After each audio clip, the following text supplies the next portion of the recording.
You said, President Trump, at the moment there is a thing called the Trump trade in the markets. Do you know what that is? The Trump trade is very simple. People are betting that your policies are going to drive up debt, they're going to drive up inflation, so they're going to drive up interest rates. Yeah. Are the investors wrong? Yeah, I had 4 years no inflation. But that was when you had much. I had 4 years. It's better than that. And Biden, who has no idea where the hell he is, okay? Biden went 2 years with no inflation because he inherited from me. And then they started spending money like drunken sailors. They spent so much money. It was so ridiculous, the money they were spending. The upper estimate is 15 trillion. People like the Wall Street Journal, who's hardly a communist organization, yeah, but you don't know. They have criticized you on this as well. You are running up enormous debts. What does the Wall Street Journal know? I'm meeting with them tomorrow. What does the Wall Street Journal know? They've been wrong about everything. So have you, by the way. You've been wrong about You're trying to turn this. You're trying to turn this. You've been wrong about it. No, you're trying to turn this into debate. There are business people. But you're wrong. You've been wrong. You've been wrong all your life on this stuff.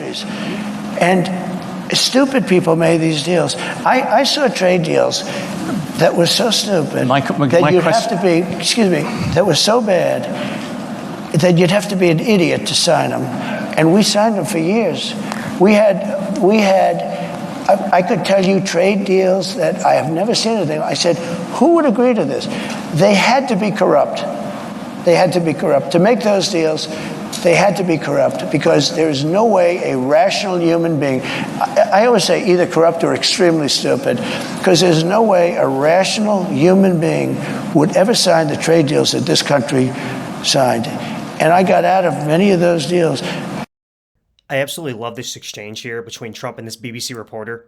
I don't even know his name, because it really is a chance for Trump to exalt and outline his trade policies. Now, let me start this by admitting I'm actually against protectionism. Most economists on the right are, because it really is like an unofficial tax on the consumer. Now, with that being said, I 100% agree with Trump on his China tariffs for a number of reasons. For one, the CCP, the Chinese Communist Party, has been ripping off the United States for decades, right? And Trump was the only one, left or right, who had the balls to stand up to Xi Jinping. I mean, they steal intellectual property using espionage, they manipulate their currency, they overfish in the Pacific Ocean, and most importantly, they use child slave labor to make their goods and services. Just ask LeBron James. And on that basis alone, I wouldn't be against Trump banning all trade from China until the CCP ends its barbaric practices. Yes, this reporter is correct. Goods and services may be a little more expensive in the short run, but on a deeper level, like, what are we actually gaining from these trade deals with China?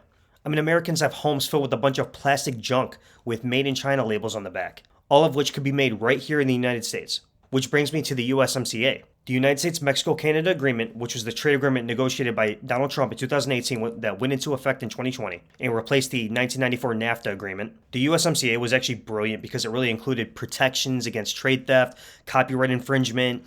It was the largest free trade zone on the planet. I mean, it also included incentives for fair treatment of workers and pretty much cut all the useless regulation and paperwork between the three countries. NAFTA, on the other hand, was a one-sided deal that actually lost American manufacturing jobs to Mexico for cheap labor.